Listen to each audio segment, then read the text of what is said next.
بسم الله والصلاة والسلام على رسول الله. أعوذ بالله من الشيطان الرجيم. بسم الله الرحمن الرحيم. الحمد لله رب العالمين الرحمن الرحيم مالك يوم الدين إياك نعبد وإياك نستعين اهدنا الصراط المستقيم صراط الذين أنعمت عليهم غير المغضوب عليهم ولا الضالين آمين. اللهم صل وسلم على سيدنا محمد وعلى آله. سبحان ربك رب العزة عما يصفون وسلام على المرسلين الحمد لله رب العالمين. Barakallah fikum, mes sœurs, pour la persévérance, le sabr, wal mujahada, wal murabata. Exemple de demande de pardon. Amthila li l'istighfar.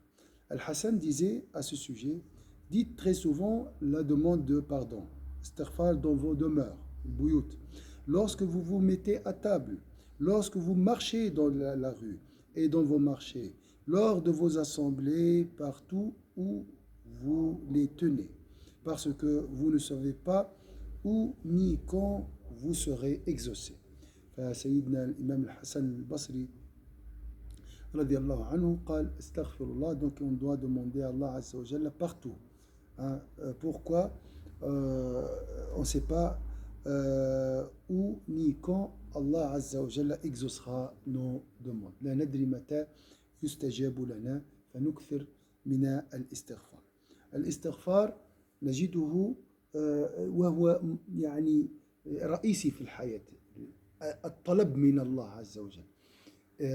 إياك نستعين. لا بد أن تستشعري وتستشعر الحاجة إلى الله. Ressentir que tu as besoin d'Allah Azza wa Jal. Ça c'est essentiel. Donc de temps en temps tu poses la question. Est-ce vraiment je suis besoin d'Allah Azza wa Jal? J'ai le besoin d'Allah Azza wa Jal? Je suis dans le besoin d'Allah Azza wa Jal? Si ce n'est pas le cas, si ce n'est pas vraiment la réalité, on doit corriger. Il y a là l'ego. Là, je m'appuie sur ma propre personne. Qui pardonne les péchés hormis Allah Azza wa Jal? Man yaghfiru dhunuba illa Allah. Le prophète sallallahu alayhi wa sallam entendit un jour un homme se lamenter sur ses erreurs et péchés, comme s'il avait perdu tout espoir et dire « Oh mes péchés !» 2 ou 3 fois. Le prophète lui dit alors « Dis, Seigneur, ton pardon est plus grand que mes péchés, et mon espérance en ta miséricorde est bien plus grande que mon espérance en mes actions. » Je répète, donc le prophète sallallahu alayhi wa sallam entendit un jour un homme se lamenter sur ses erreurs et péchés. Il pleurait trop, comme s'il avait perdu tout espoir, et dire « Oh mes péchés !» 2 ou 3 fois. Le prophète lui dit alors « Dis, Seigneur, ton pardon est plus grand que mes péchés. » Là, c'est pour trouver l'équilibre, d'accord, entre demander pardon et le désespoir.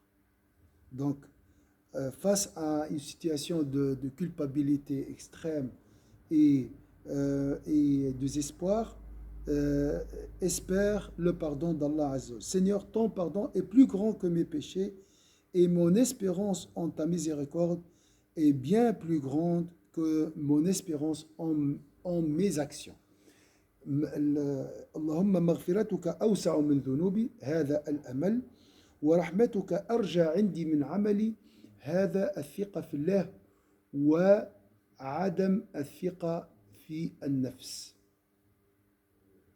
لا تعتمد على أعمالك واعتمد على رحمة الله.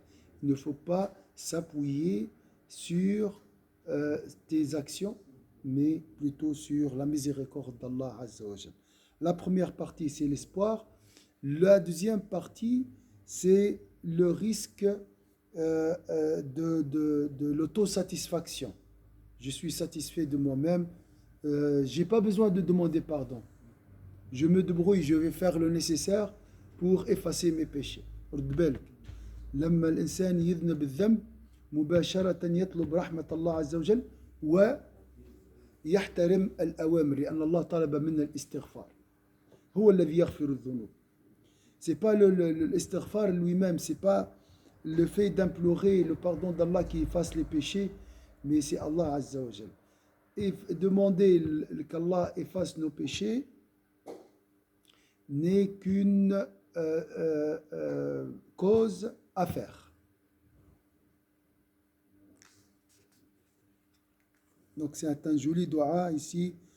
مغفرتك أوسع اللهم مغفرتك أوسع من ذنوبي ورحمتك أرجى عندي من عملي. Donc on doit garder toujours espoir en Allah Azza wa Jal. Jamais face à un péché, tu te désespères de la miséricorde d'Allah Azza wa Jal, exalté soit-il. L'homme prononça cette invocation une première fois et le prophète sallallahu alayhi wa sallam de lui dire répète-la. Lorsqu'il l'a répété 3 fois, le prophète lui dit alors Dieu t'a pardonné. Subhanallah.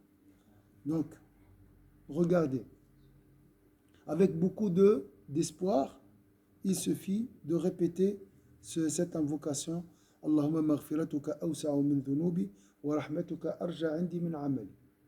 Et Allah a pardonné cette personne. Il faut souligner que la demande de pardon, toujours, on doit faire attention au désespoir. Le diable entre par 2 portes. La première porte du désespoir, c'est fichu. Toi, tu es destiné à l'enfer. Tu fais toujours les péchés, tu répètes les mêmes choses. Ça ne sert à rien. Ça se répète toujours dans les esprits, ça ne sert à rien. Attention, ça c'est une expression démoniaque. Elle kalima shaytani, ça ne sert à rien. Toujours l'action est bénéfique. Deuxième point, de toute façon, tu as fait le istighfar, c'est bon, Allah t'a pardonné. Trop d'espoir, c'est grave aussi. Trop de regrets, c'est la culpabilité, ça paralyse. Et trop de confiance en ses actions est aussi dangereux. Le juste milieu.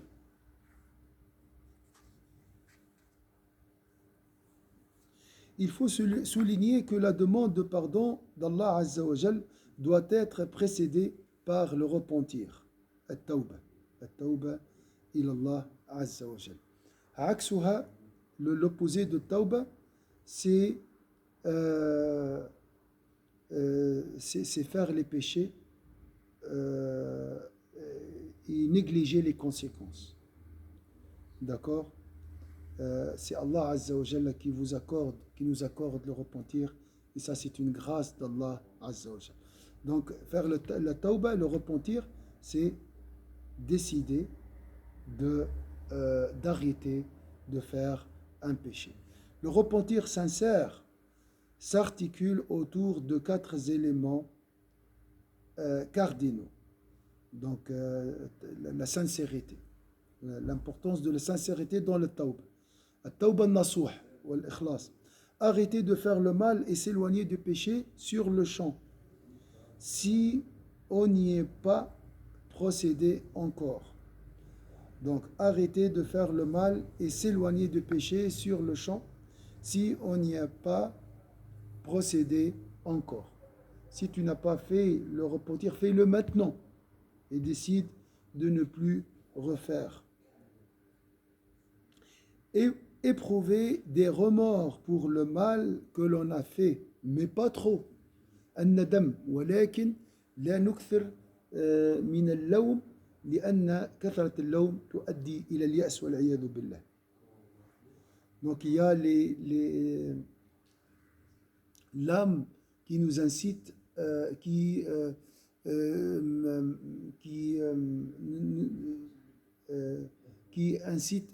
soulève les remords en nous. Ça c'est bien, mais il faut toujours maîtriser nos âmes. Éprouver des remords pour le mal que l'on a fait. Ça c'est un signe aussi de sincérité. Et ça purifie, subhanallah, le regret purifie le cœur. Et les remords nous aident à garder l'humilité, subhanallah. Prendre la résolution de ne pas revenir à ses péchés. Ça aussi, dans le cheminement vers Allah Azza wa Jalla, il faut des initiatives. Il faut prendre des initiatives. Parce que prendre la résolution, déterminer, être déterminant dans sa décision. Il faut la force, il faut cette puissance. D'accord? Si la faute a été commise envers une autre personne, veillez à lui rendre ses droits. Au besoin, lui demander pardon, sinon essayez de compenser cela par quelques bonnes actions vers elle. Il faut faire quelque chose.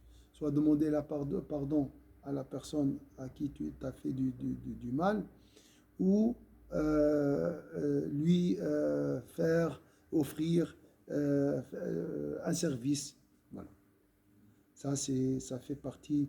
Donc, vous voyez, il ne faut pas rester voilà, les bras croisés et je suis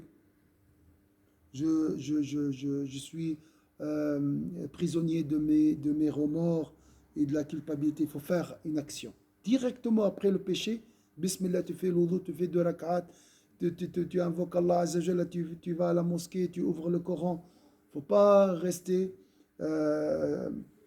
inactive après le péché. En effet, toute demande de pardon qui ne s'accompagnerait pas de ces conditions n'est que jeu et frivolité. Toujours la sincérité, mes chères sœurs, mes chers frères. La sincérité. On essaye d'être sincère. Et on doit répéter, jusqu'à ce qu'Allah Azza wa Jalla nous compte parmi les sincères. Je ne sais pas si je suis sincère. Hein. Je dois toujours travailler. L'attestation, tu l'auras après la mort. Hein. شهادة إياك نعبد شهادة الإخلاص هذه بعد الوفاة بعد الموت ويخفيها الله عليك يخفيها الله عليك حتى لا تغتر تصور واحد يجيك يقول لك راك من المخلصات. Imagine, tu reçois maintenant l'attestation d'un ange, il vient te dire c'est bon, tu es sincère, tu ne vas rien faire après, tu vas tout perdre, tu risques de tout perdre. Donc alhamdulillah, Allah des fois cache nos stations auprès de lui. En effet, toute demande de pardon qui ne s'accompagnerait pas de ces conditions n'est que jeu et frivolité. Et on ne joue pas avec Dieu. Attention, ça peut aussi mener à la culpabilité. On peut dire, ah oui, combien de fois moi j'ai fait le péché, je reviens, je fais le péché, je reviens. Même si tu fais 1 million de fois le péché, et tu fais après le repentir, Allah acceptera, Inch'Allah. Ce n'est pas du jeu, ça. Le jeu est celui qui dit, de toute façon, Allah me pardonnera, je vais profiter. Le makr. Al-amnu min makrillahi huwa al-khatar. Faire les péchés avec négligence. Dans le sens, de toute façon, à la fin de ma vie, je vais faire un hajj, et comme ça, je nettoie tout, je vide mon registre de mes mauvaises actions. Ça c'est le jeu qui est blâmé ici. Est-ce que c'est clair? Est-ce que vous avez une question jusqu'à maintenant?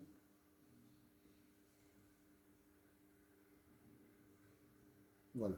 Prendre la résolution de ne pas revenir à ses péchés. On a vu parmi les points importants pour le repentir, la détermination. Al-mu'min qawi. Le croyant est fort. Prendre la résolution de ne pas revenir à ses péchés. La demande de pardon n'aurait aucun effet si l'on ne prend pas la résolution de manière ferme et sincère de ne pas revenir à ses péchés.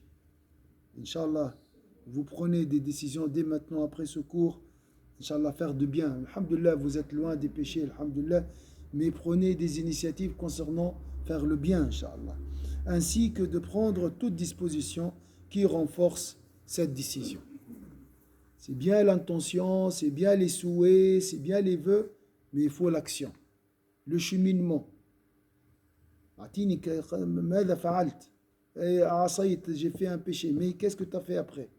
Action, résolution, décision. Alors j'ai pris une décision, d'accord? Mais après je suis revenu à faire le même péché. Je fais quoi? Réponse.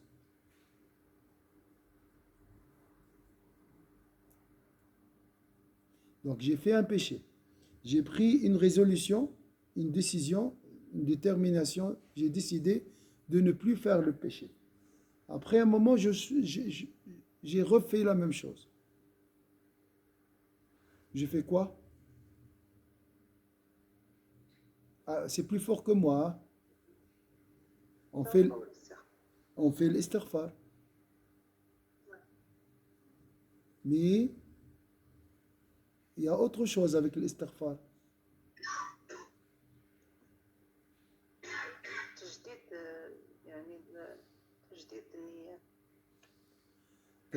Tajdid al-azmi, renouveler sa détermination, sa résolution. Reprendre une nouvelle résolution.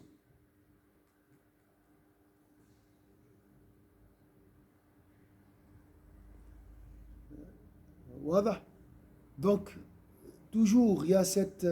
Subhanallah, l'istighfar, c'est comme une nouvelle porte qui s'ouvre devant toi, c'est une nouvelle vie. D'accord? Quand tu as demandé pardon du bout des lèvres sans que le cœur n'y participe effectivement par une cassure en son sein, sans que les yeux n'y participent pas, n'y participent par des pleurs, sans que le corps n'y participe par une flétrissure, et que le lendemain la personne revienne à ses erreurs, ses péchés, cette personne ne saurait être comprise dans cette immense espérance apportée par ce hadith.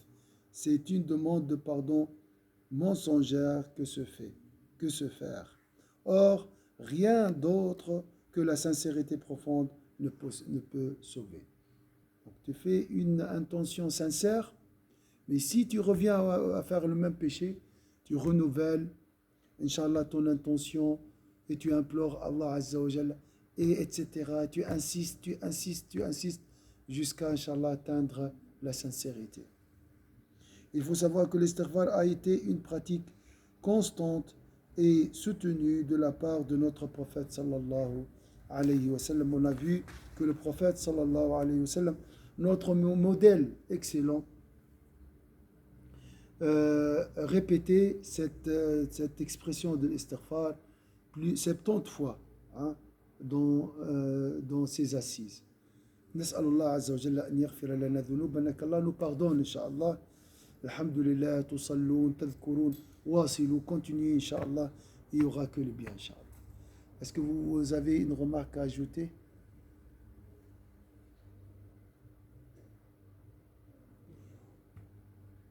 Barakallah fikum, qu'Allah vous donne la force, Inch'Allah, la puissance. Shukran, ma soeur Farida, Fatem, Hanan, Yanis, Fatiha, Samira, Fatiha aussi. بارك الله فيكم سبحان ربك رب العزة عما يصفون وسلام على المرسلين الحمد لله رب العالمين. À demain, Inch'Allah, je vais mettre le programme, Inch'Allah. Shukran, shukran, jamia. Shukran, shukran.